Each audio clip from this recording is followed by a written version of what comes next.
Morning बच्चों, NRP school की online class में आपका स्वागत है। कक्षा 4 के विद्यार्थी जो कि पर्यावरण पढ़ रहे हैं, पर्यावरण में हमने पाठ 1 पढ़ लिया है। जिन बच्चों ने अभी तक किताबें नहीं ली हैं, बच्चों किताबें ले लीजिए।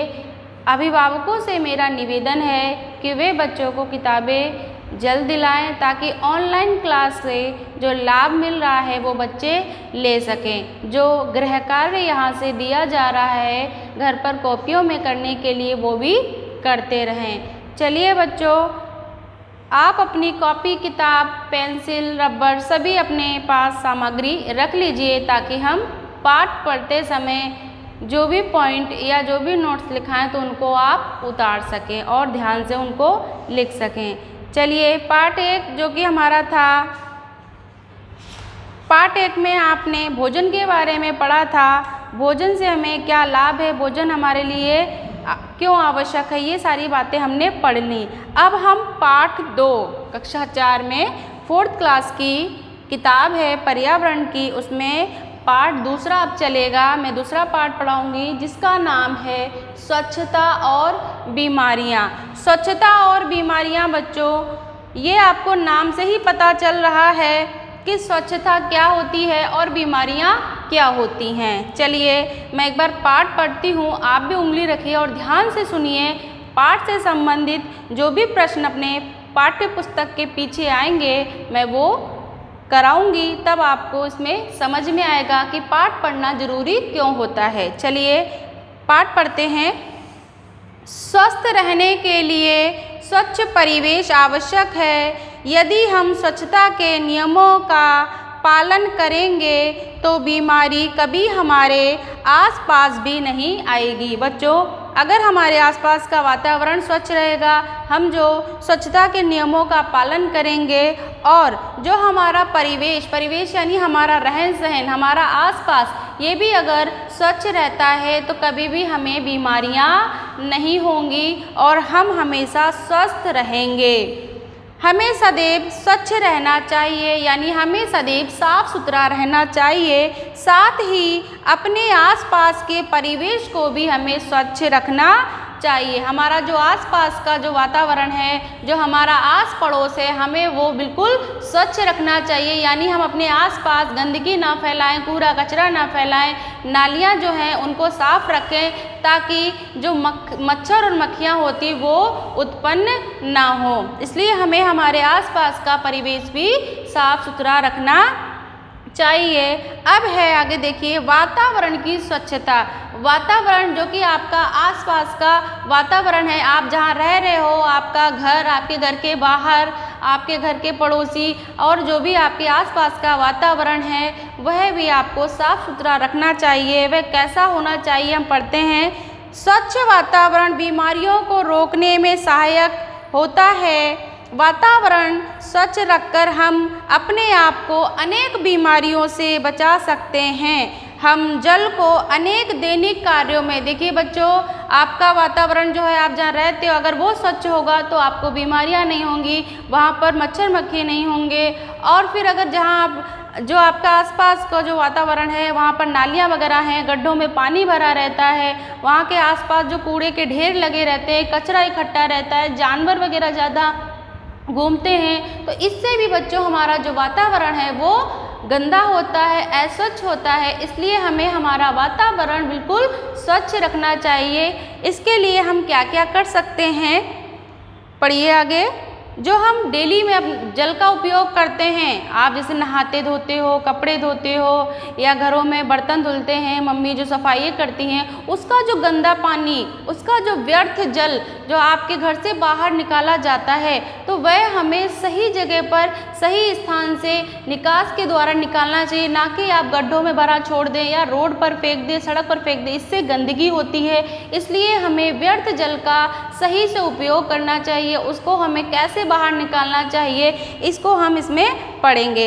अब देखिए, गंदे जल से यानी व्यर्थ जल से कौन कौन सी बीमारियां हो जाती हैं।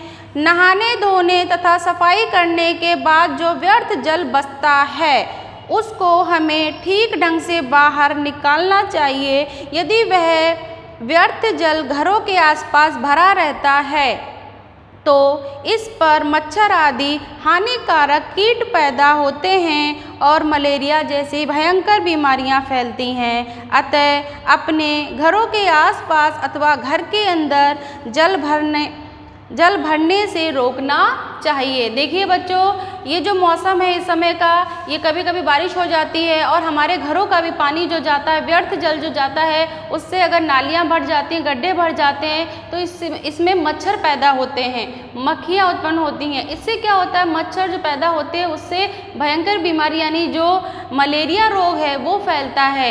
ये बहुत ही खतरनाक बीमारी है, इसलिए हमें गड्ढों में पानी भरा नहीं रहने देना चाहिए, नालियाँ साफ करते रहना चाहिए। अब व्यर्थ जल के उपचार क्या होते हैं मैं ये बता देती हूँ। व्यर्थ जल के जो उपाय हैं बच्चों, व्यर्थ जल के जो उपाय हैं उनके लिए हमें सही दिशा का यानी सही दिशा में नालियाँ बनानी चाहिए, ढालूदार नालियाँ बनानी चाहिए और नालियाँ जो हैं वो पक्की होनी चाहिए। हमें उनको समय समय पर साफ करना चाहिए और जो भी हमारा व्यर्थ जल है उनके लिए हमें शोषित गड्ढे, जो सोखने वाले पानी को जो सोख सकते हैं, वह शोषित गड्ढे बनाकर उनमें व्यर्थ जल को डालना चाहिए ताकि वह जो गंदा पानी है वो आसपास ना भरा रहे और गंदे पानी में जो मच्छर वगैरह उत्पन्न होते हैं उनसे भी हम बच सकें। यदि घर से बाहर जल निकास का सही साधन ना हो तो घर के अंदर अथवा बाहर जल सोखने का गड्ढा बनाकर व्यर्थ जल उसमें डालना चाहिए जिससे जल भराव ना होने पाए। इस गड्ढे को बनाने के लिए यह ध्यान रखना चाहिए यह पीने के जल से समुचित दूरी, जैसे कि आपके घर में टैंक वगैरह है तो आप उस टैंक वगैरह से यानी अपने घर से जो आपके घर की बाहर की दीवार है उससे भी 5 मीटर की दूरी पर हमें गड्ढा बनाना चाहिए गंदे पानी को सोखने वाला। फिर उस गड्ढे को बनाने की जो विधि इसमें बताई गई है बच्चों, वो विधि ये है कि आपको घर से 5 मीटर की दूरी पर गड्ढा बनाना चाहिए। उस गड्ढे को आप 1 मीटर गहरा और 1 मीटर चौड़ा खोद सकते हैं। फिर उसके बाद में आप क्या करोगे कि उसके नीचे उसका तल, उसमें आपको रोड़ी मिट्टी वगैरह डालनी है। फिर उसके बाद में उसको स्लेब से यानी ऊपर किसी पट्टी वगैरह से ढक दीजिए ताकि उस गंदे पानी से जो बदबू आएगी, जो मच्छर पैदा होंगे वो बाहर नहीं निकलेंगे। देखिए बच्चों, मैंने यहाँ तक आपको पाठ पढ़ाया है, इससे संबंधित हमारे 2 प्रश्न बनते हैं जो कि आपके पाठ्य पुस्तक के पीछे भी हैं और इस किताब को हमने यहाँ तक पढ़ा है तो यहाँ से भी हमारे 2 प्रश्न बनते हैं जो कि मैंने यहाँ लिखे हुए हैं। पहला प्रश्न क्या बनेगा बच्चों, स्वच्छता से क्या लाभ है। अब आपसे पूछा जाए कि साफ सफाई से क्या लाभ है तो आप झट से बता सकते हो कि साफ सफाई से हमें बीमारियां नहीं होती, साफ सफाई से हमें जो बीमारियों से जो हमारे शरीर को परेशानी होती है हम वो नहीं झेलेंगे और हमें जो रोग लगते हैं हम उनसे भी बचे रहेंगे। हमारा वातावरण स्वच्छ रहेगा, स्वच्छता से हमारे आसपास हरा भरा रहेगा। तो हम इसका उत्तर लिखते हैं, आप कॉपी में लिखेंगे, पहले मेरे साथ लिखेंगे इसका उत्तर, स्वच्छता से क्या लाभ है। प्रश्न देखिए आपके पाठ्य पुस्तक के पीछे भी आएगा। इसका हम उत्तर लिखते हैं, स्वच्छता से हम अनेक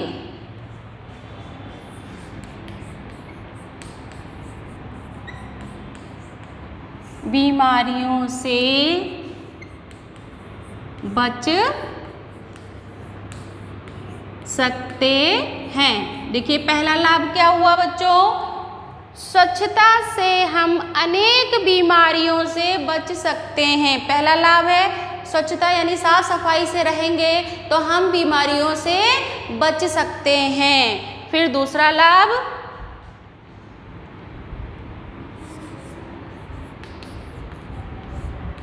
ये पहला है। अब दूसरा देखिए, स्वच्छता से हमारा स्वच्छता से हमारे आसपास का वातावरण शुद्ध रहता है, शुद्ध रहता है। ठीक है बच्चों, शुद्ध रहता है, ये हमारा पहला।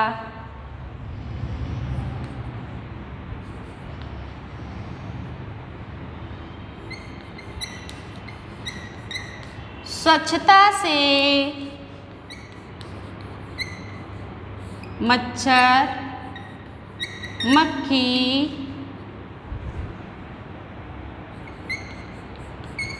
आदि हानिकारक कीट पैदा नहीं होते हैं। यानी जो स्वच्छता से मच्छर और मक्खी और जो हानिकारक कीट है वो भी नहीं होंगे।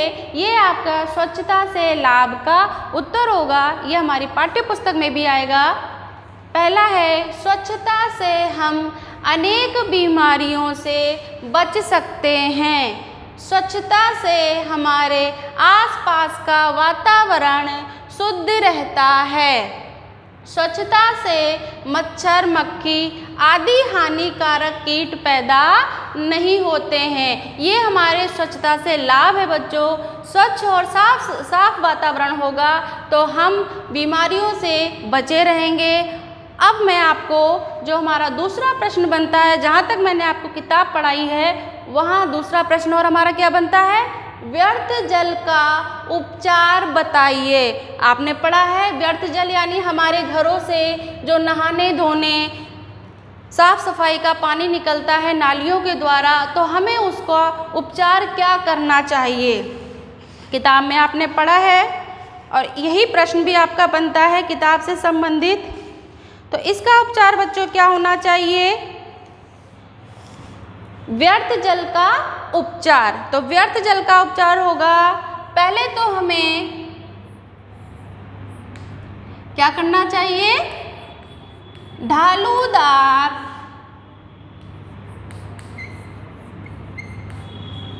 नालियाँ बनाकर ढालूदार नालियाँ बनाकर व्यर्थ जल को घर से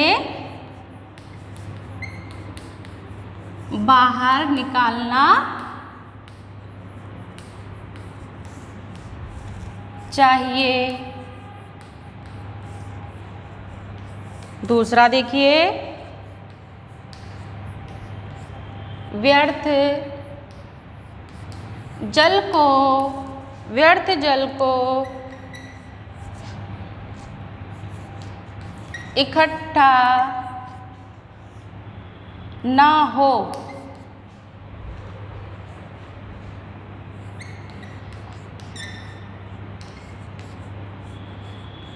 इसके लिए समय समय पर नालियाँ साफ करना चाहिए। तीसरा पॉइंट, व्यर्थ जल के लिए शोषित गड्ढों यानी सोखने वाले शोषित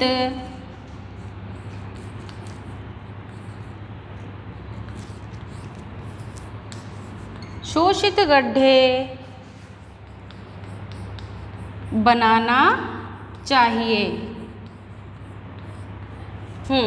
देखिए बच्चों, ये हमारा दूसरा प्रश्न बना है, क्या व्यर्थ जल का उपचार बताइए।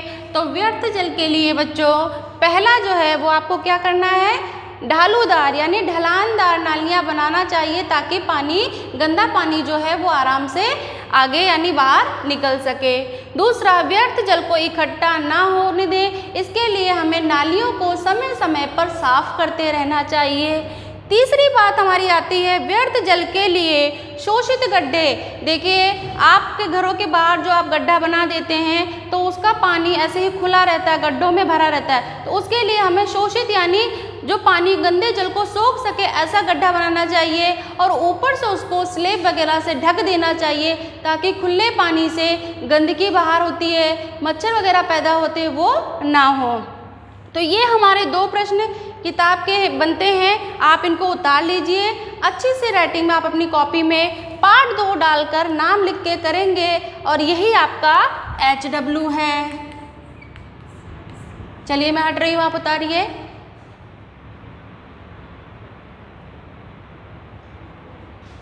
हाँ बच्चों, उतार लिया।